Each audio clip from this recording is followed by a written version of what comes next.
Reprenons le début de l'histoire dans une perspective chrétienne et considérons le mystère de la création à la lumière de la foi.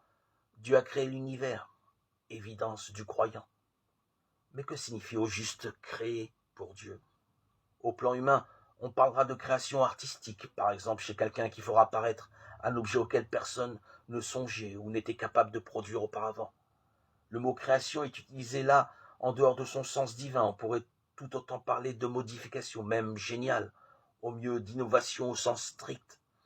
Il y a donc une sorte d'invention, laquelle se fait à partir de quelque chose préexistant, même si ce quelque chose ne laissait suggérer en rien la forme ou l'originalité qu'il revêtirait une fois innové.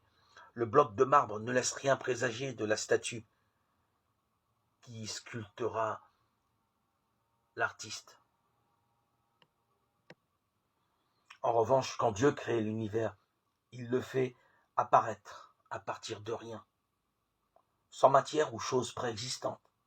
Il y a deux actes que l'homme ne peut produire et que Dieu peut produire.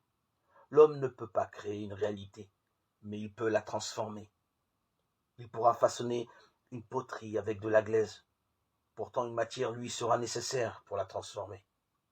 Il sera capable d'inventer la fission nucléaire, mais il devra disposer de l'atome et le traiter, le transmuter en vue de réaliser son projet.